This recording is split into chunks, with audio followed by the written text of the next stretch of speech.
No princípio de todas as coisas, antes que o tempo fosse contado e antes que o homem tivesse a consciência de sua própria existência, Deus preparou um lugar perfeito. Era um jardim como nenhum outro, cheio de beleza, abundância e vida. Este jardim recebeu o nome de Éden, e nele a presença do Criador se fazia sentir de forma palpável, como um sopro de paz que envolvia cada detalhe da criação. Durante alguns instantes, convido você a fechar os olhos da mente e imaginar esse lugar onde a terra refletia a pureza do céu e onde cada respiração era um cântico de adoração ao Deus eterno. Ali, rios cristalinos corriam em 4 direções, irrigando o solo fértil que produzia árvores frondosas e frutos de cores intensas. O canto dos pássaros preenchia o ar como um coral de vozes ensaiadas pelo próprio Criador. Os animais conviviam em perfeita harmonia, sem medo, sem violência, revelando que a vida naquele jardim seguia um ritmo divino, um compasso de paz. Cada folha parecia carregar um brilho próprio, como se fosse tocada pela luz de Deus.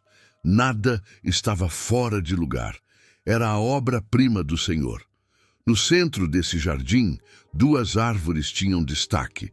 Uma era a árvore do conhecimento do bem e do mal, que representava a escolha, a obediência ou a desobediência. A outra era a árvore da vida, símbolo da eternidade, fonte de imortalidade concedida pelo Criador. Essas árvores não eram apenas parte da paisagem, mas carregavam em si o propósito divino e o destino da humanidade. Foi nesse ambiente que Deus colocou o homem, formado do pó da terra, mas vivificado pelo sopro do próprio Senhor. Adão abriu os olhos, e a primeira visão que teve foi do rosto de seu Criador, contemplando a vida nascer em si. E não estava só, pois Deus lhe deu uma companheira, Eva, feita para andar lado a lado com ele, não como serva, mas como parte de sua própria essência. Juntos, receberam a missão de cuidar do jardim, dominar os animais e viver em comunhão perfeita com Deus. Nada faltava. Não havia dor, não havia doença, não havia medo. A cada entardecer, o próprio Deus vinha passear com eles no jardim, em um relacionamento íntimo e profundo. Imagine essa cena, o Criador do universo caminhando ao lado do homem, conversando, instruindo, compartilhando amor sem barreiras. Era um tempo de perfeição, onde não existiam lágrimas nem despedidas. Mas o Éden não era apenas um lugar físico, era também um reflexo da ordem celestial.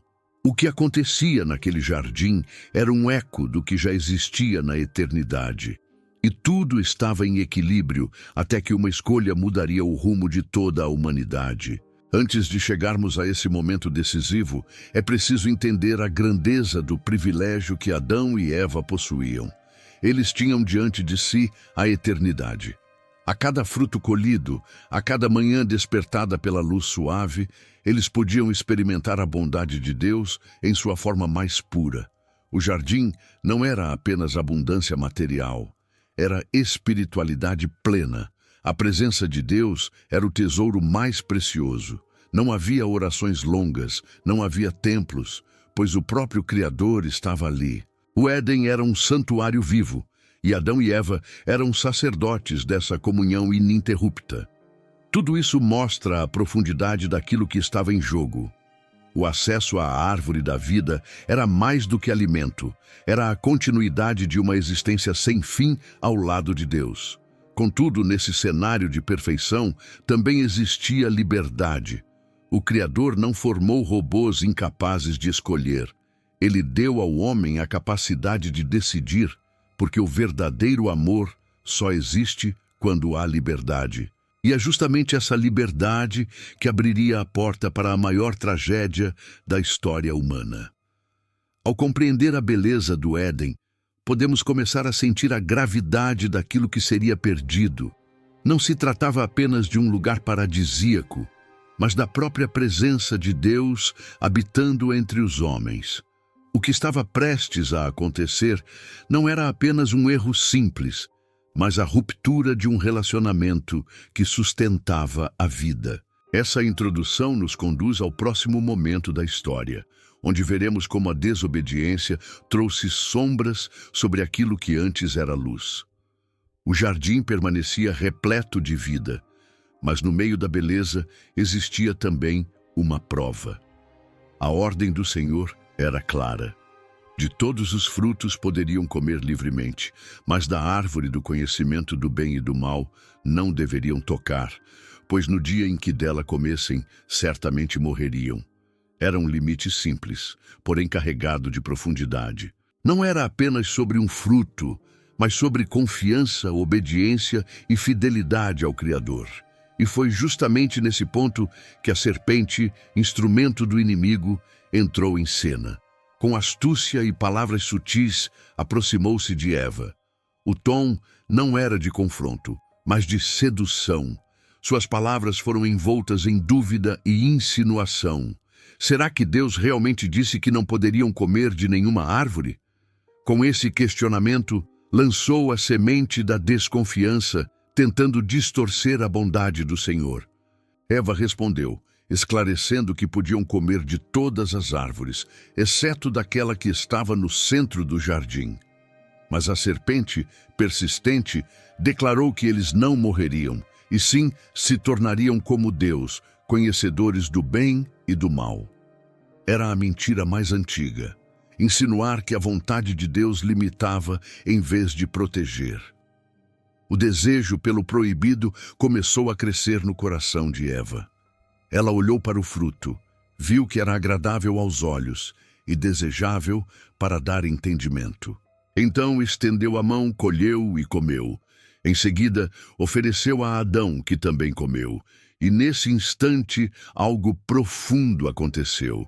Seus olhos se abriram, mas não para uma glória maior, e sim para a vergonha.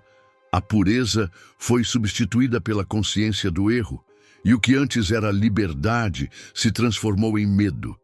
Tentaram cobrir-se com folhas de figueira, mas nenhuma folha poderia encobrir a culpa que agora pesava sobre eles. O som do Senhor se aproximando ao entardecer, que antes era motivo de alegria, tornou-se motivo de temor.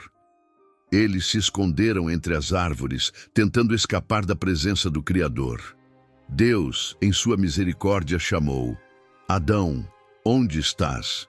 Não porque não soubesse, mas porque desejava confrontá-los com sua escolha. O diálogo revelou a tragédia. A inocência havia sido perdida. Adão culpou Eva, Eva culpou a serpente, mas no fundo a verdade era que ambos haviam escolhido a desobediência. O resultado foi inevitável: a queda do homem.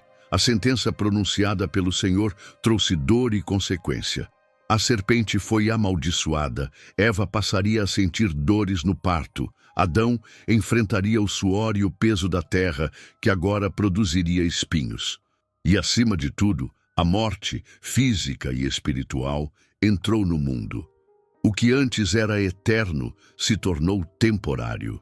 O que antes era plenitude se transformou em perda.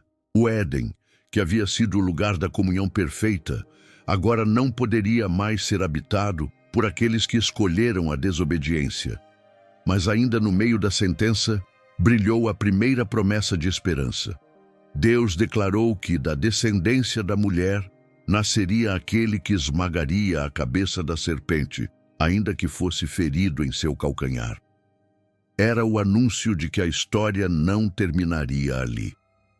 A derrota do inimigo estava profetizada desde o início, e o Redentor seria levantado. Contudo, o preço da escolha era real. Adão e Eva foram expulsos do jardim. O que mais doía não era apenas perder a abundância do Éden, mas perder o acesso à presença direta do Criador. A porta estava fechada, e para garantir que o homem não estendesse sua mão à árvore da vida e vivesse eternamente em estado de rebelião, Deus colocou à entrada do Éden querubins armados com uma espada flamejante que se movia em todas as direções. A imagem desse anjo é poderosa e cheia de significado. O querubim não estava ali apenas como guardião de um lugar físico, mas como símbolo da santidade de Deus e da separação entre o santo e o profano.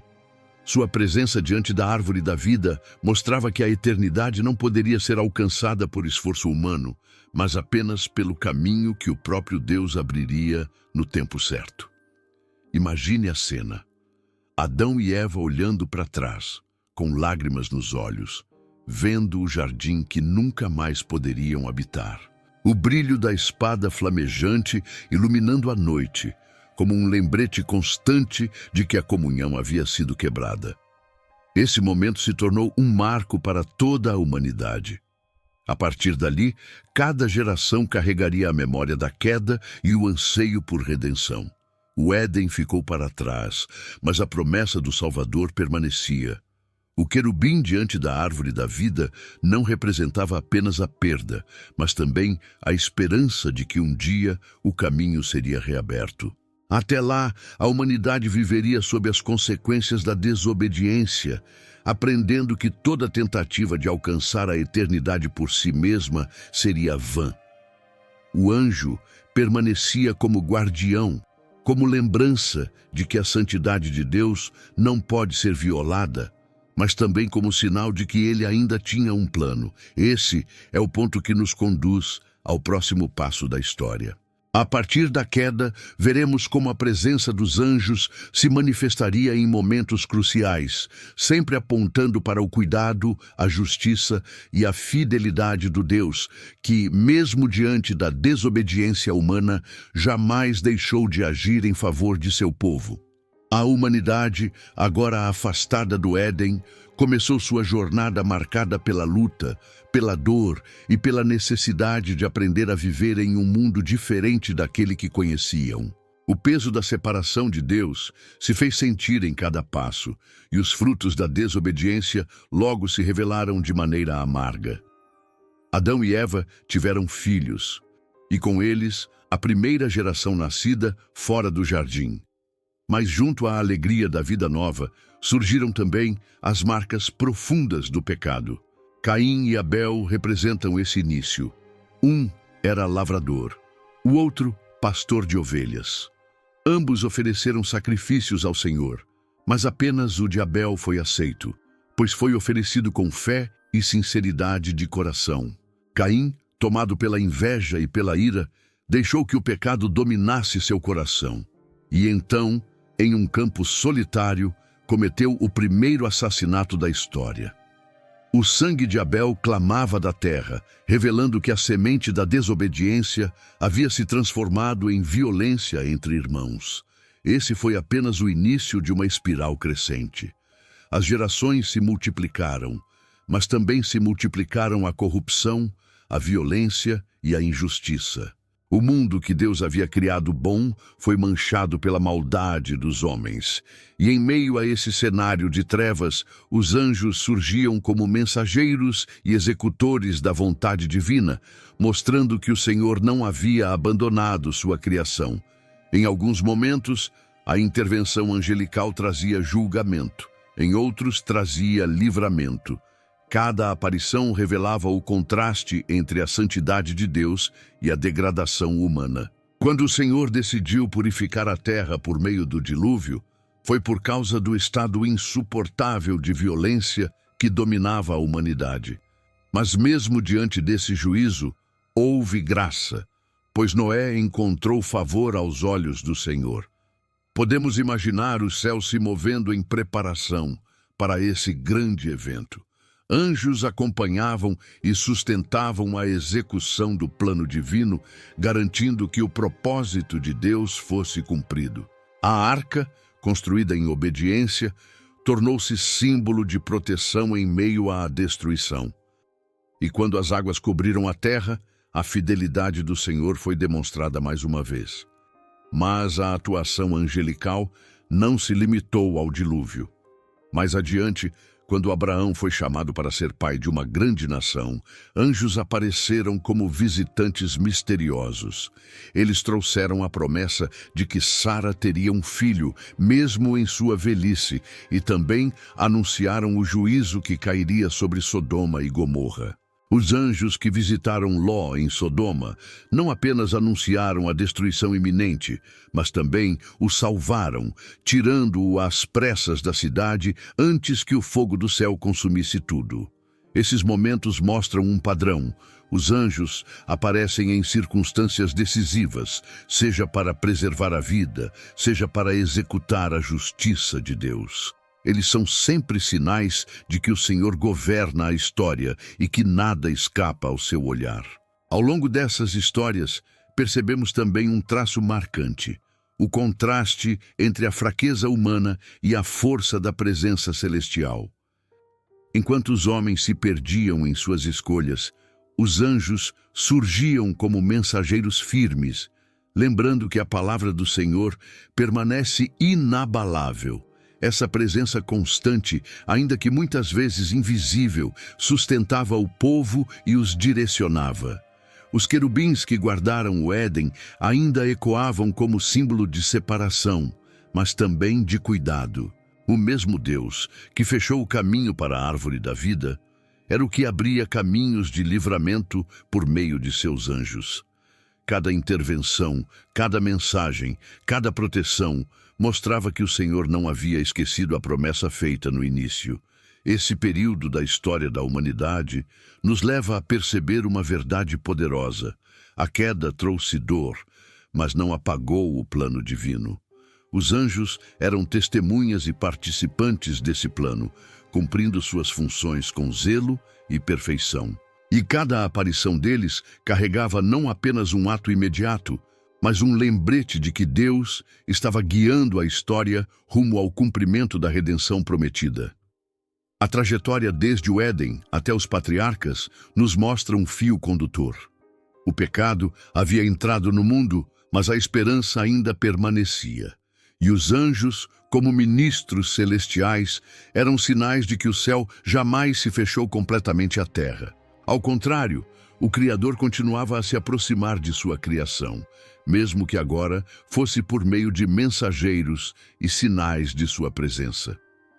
Esse fio de esperança nos conduz ao próximo ponto da jornada, onde a atuação dos anjos se tornará ainda mais intensa, revelando não apenas mensagens de advertência ou juízo, mas também trazendo direção direta para o povo escolhido, que começava a se formar sob a promessa de um futuro glorioso. A história da humanidade avança, e com ela cresce também o propósito de Deus em formar um povo separado para si. A promessa feita a Abraão começava a se desenhar, e os anjos voltaram a surgir em momentos cruciais, mostrando que o céu estava profundamente envolvido no curso da história humana. Abraão, chamado a deixar sua terra e confiar na direção do Senhor, experimentou não apenas a voz direta de Deus, mas também a visita de anjos que confirmavam a fidelidade divina. Quando recebeu os misteriosos visitantes em sua tenda, não sabia de imediato que eram enviados celestiais. Foi ao servir-lhes e ouvir suas palavras que a promessa de um filho, impossível aos olhos humanos, ganhou força e esperança. Aquela visita angelical mudou para sempre a percepção de Abraão sobre a grandeza do plano de Deus. Mais tarde, a prova de fé mais marcante da vida de Abraão revelou também a intervenção celestial. Quando subiu ao Monte Moriá para sacrificar Isaque em obediência à ordem de Deus, o anjo do Senhor interveio no momento decisivo. A voz celestial interrompeu o golpe final e mostrou que o Senhor jamais desejava a morte do menino, mas a fé inabalável do patriarca. Naquele instante, o anjo se tornou o elo entre o teste humano e a providência divina, confirmando que Deus proveria o sacrifício necessário. Com Isaque e Jacó, a presença angelical também se fez sentir. Jacó, em especial, teve experiências intensas com seres celestiais. Em uma noite de fuga e incerteza, ele sonhou com uma escada que ligava o céu à terra, por onde anjos subiam e desciam. Essa visão não era apenas um consolo para um homem cansado, era a revelação de que Deus estava no controle e de que sua presença se manifestava de forma contínua por meio de seus ministros celestiais. Mais tarde, Jacó lutou com um ser celestial até o romper do dia, uma experiência misteriosa que marcou sua vida para sempre e o transformou em Israel, aquele que luta com Deus. Com a formação do povo escolhido, os anjos continuaram a agir como mensageiros e guerreiros do Senhor. Quando Israel foi libertado do Egito, não foi apenas Moisés quem conduziu a nação. Um anjo do Senhor ia adiante do povo, abrindo caminho e protegendo-os dos ataques. Na travessia do Mar Vermelho, na coluna de nuvem que os guiava de dia e na coluna de fogo que os iluminava à noite, havia sinais visíveis da presença de Deus, mas também o agir dos anjos sustentando cada detalhe do livramento.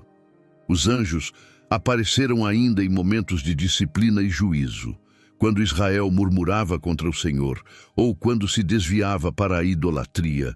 Não foram poucas as vezes em que mensageiros celestiais anunciaram advertências ou executaram correções. Eles eram a lembrança viva de que o Senhor estava atento ao seu povo e que a aliança exigia obediência e fidelidade. Os encontros de Gideão e Manoá com anjos mostram outro lado marcante: a paciência e a graça de Deus. Gideão, temeroso e inseguro, recebeu a visita de um anjo que o chamou de homem valente, mostrando que o Senhor via nele mais do que sua própria fraqueza. Manoá e sua esposa, por sua vez, ouviram de um anjo a promessa do nascimento de Sansão, um libertador que seria usado para enfrentar os inimigos de Israel. Cada palavra celestial vinha carregada de direção, promessa e poder. Essas aparições não eram meros acontecimentos isolados, mas peças de um quadro maior. Cada anjo, cada mensagem, cada ato de livramento ou juízo estava conectando a humanidade a um plano que avançava, passo a passo, rumo à redenção prometida desde o Éden.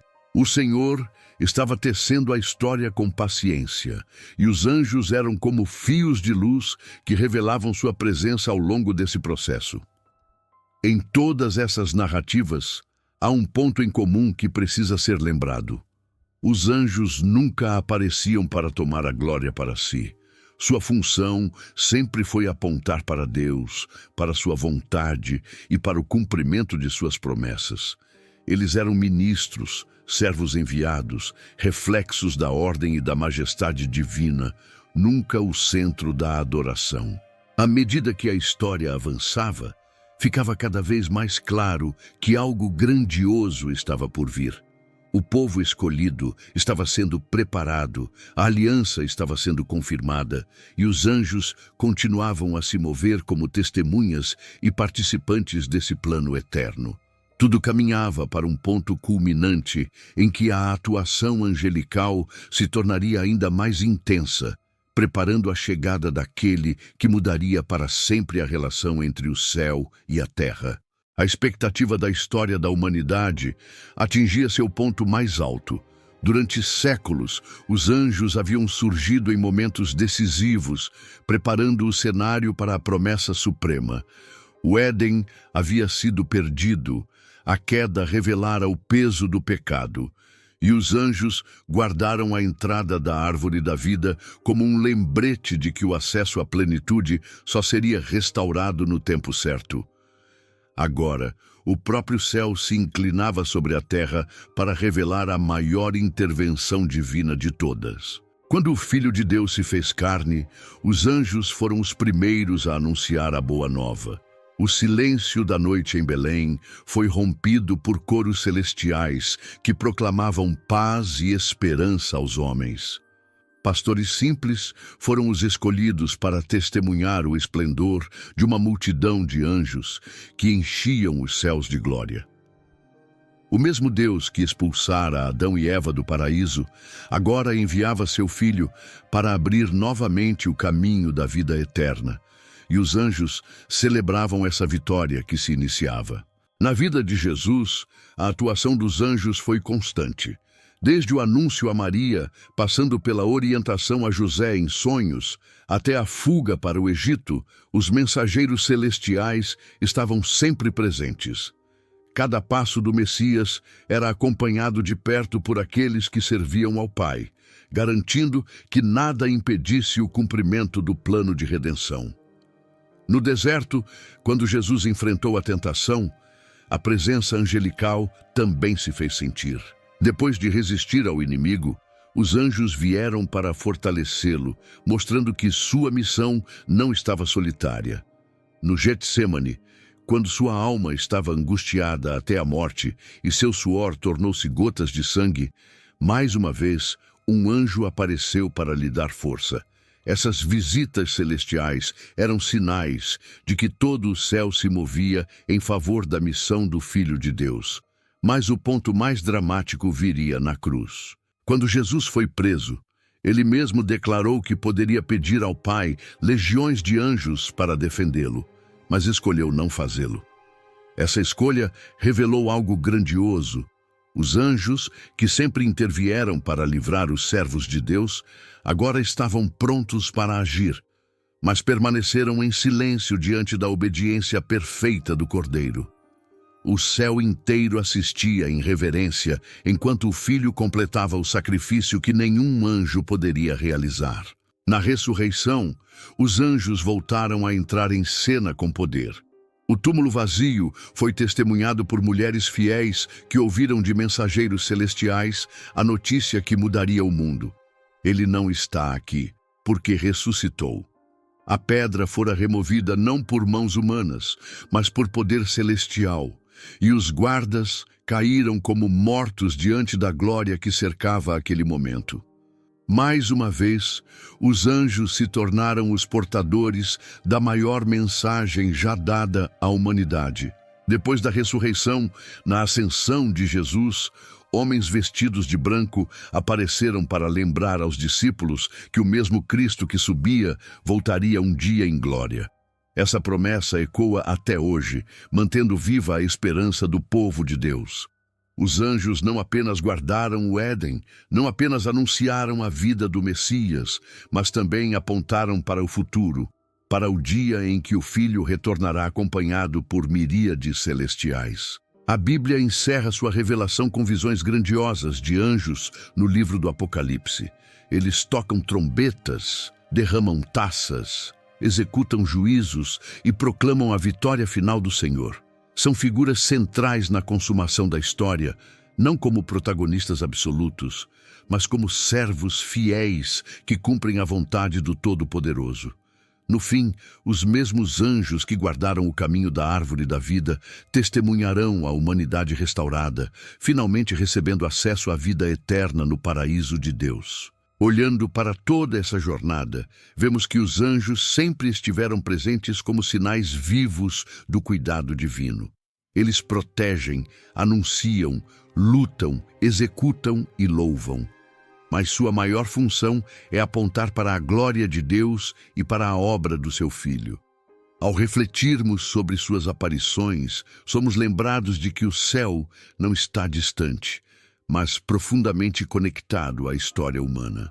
E assim, a história que começou no Éden, com um querubim guardando a entrada do jardim, se completa com anjos celebrando a vitória de Cristo e anunciando um futuro em que não haverá mais lágrimas, dor ou morte. O que foi perdido será plenamente restaurado, e nesse dia, os anjos que sempre serviram estarão lado a lado com todos os redimidos, exaltando eternamente o nome do Senhor.